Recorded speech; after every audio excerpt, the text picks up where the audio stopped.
नमस्ते और royal cricket में आपका स्वागत है। भावनात्मक कहानियों के साथ क्रिकेट और खेल अपडेट के लिए आपका अंतिम गंतव्य जो आपको आपके पसंदीदा एथलीटों से जोड़ता है। आज हम एक ऐसी कहानी पर चर्चा कर रहे हैं जो पदक जीतने के बाद भी एथलीटों के लचीलेपन, सम्मान और आश्चर्यजनक चुनौतियों का सामना करती है। यह भारत की स्टार निशानेबाज मनु भाकर के बारे में है, जिन्होंने पेरिस ओलंपिक में अपने शानदार प्रदर्शन से इतिहास में अपना नाम दर्ज कराया। लेकिन अब कुछ अप्रत्याशित हुआ है। उसकी कड़ी मेहनत से कमाए गए पदक बदले जाने वाले हैं। आइए इस दिलचस्प कहानी को सुलझाएं। मनु भाकर की पेरिस ओलंपिक तक की यात्रा किसी प्रेरणा से कम नहीं थी। 10 मीटर एयर पिस्टल स्पर्धा में प्रतिस्पर्धा करते हुए उन्होंने त्रुटिहीन कौशल का प्रदर्शन किया और भारत के लिए 2 कांस्य पदक जीते।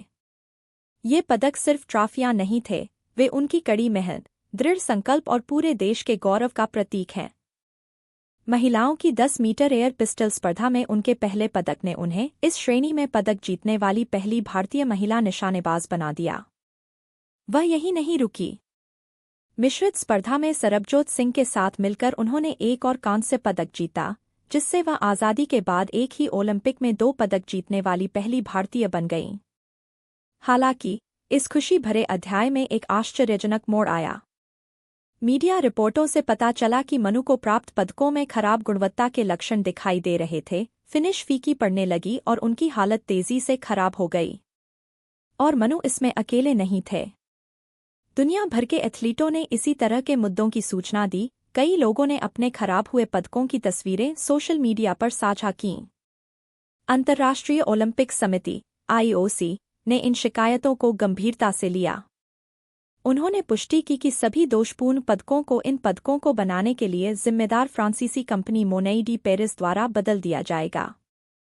फ्रांस के लिए सिक्के और मुद्राएं बनाने के लिए जाने जाने वाले मोनेई डे पेरिस ने पदकों में एफिल टॉवर के टुकड़ों को शामिल किया था। अपने प्रतीकात्मक मूल्य के बावजूद इन पदकों को स्थायित्व संबंधी समस्याओं का सामना करना पड़ा, जिसके कारण प्रतिस्थापन का निर्णय लिया गया। मनु भाकर जैसे एथलीटों के लिए पदक सिर्फ पुरस्कार से कहीं अधिक है, वे उनके समर्पण का प्रमाण हैं। जबकि प्रतिस्थापन प्रक्रिया यह सुनिश्चित करती है कि उसे प्राचीन स्थिति में पदक प्राप्त हों, यह ऐसे पुरस्कारों की गरिमा को बनाए रखने के लिए ओलंपिक समिति की प्रतिबद्धता को भी दर्शाता है। यह कहानी उन अप्रत्याशित संघर्षों पर प्रकाश डालती है जो एथलीटों को जीत के बाद भी झेलने पड़ते हैं। यह इस बात की याद दिलाता है कि उनकी उपलब्धियों का सम्मान करने में गुणवत्ता और सत्यनिष्ठा कितनी महत्वपूर्ण है। मनु भाकर की उपलब्धियों ने भारत में अनगिनत युवा निशानेबाजों को प्रेरित किया है। उनके दृढ़ संकल्प, फोकस और विनम्रता ने उन्हें एक राष्ट्रीय आइकन बना दिया है। छोटे शहर की जड़ों से लेकर वैश्विक मंच पर मजबूती से खड़े होने तक, उनकी कहानी आधुनिक भारत की भावना का उदाहरण है, एक ऐसा देश जो दुनिया को जीतने के लिए तैयार है। भारतीय खेलों के लिए इसका क्या मतलब है? यह घटना अंतर्राष्ट्रीय खेल आयोजनों में उच्चतम मानक बनाए रखने की आवश्यकता पर भी प्रकाश डालती है। प्रशंसकों के रूप में मनु जैसे एथलीटों का समर्थन करना और उनकी यात्रा के हर पहलू में निष्पक्षता की मांग करना हमारी जिम्मेदारी है।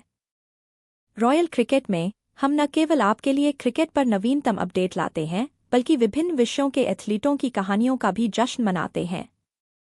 मनु भाकर की कहानी भारतीय खेलों के उभरते परिदृश्य का एक प्रमाण है, जहां उत्कृष्टता न केवल वांछित है, बल्कि अपेक्षित भी है।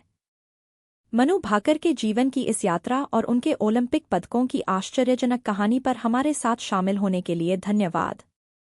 रॉयल क्रिकेट में हमारा लक्ष्य आपको खेल की दुनिया के करीब लाना है, उन एथलीटों के जीवन के बारे में जानकारी प्रदान करना है जो हमें हर दिन प्रेरित करते हैं। अगर आपको यह वीडियो अच्छा लगा हो तो अधिक अविश्वसनीय कहानियों के लिए हमारे चैनल को लाइक, शेयर और सब्सक्राइब करना न भूलें। क्रिकेट और खेल संबंधी खबरों से अपडेट रहने के लिए घंटी आइकन दबाएं। बने रहें, प्रेरित रहें और हमारे नायकों का समर्थन करते रहें।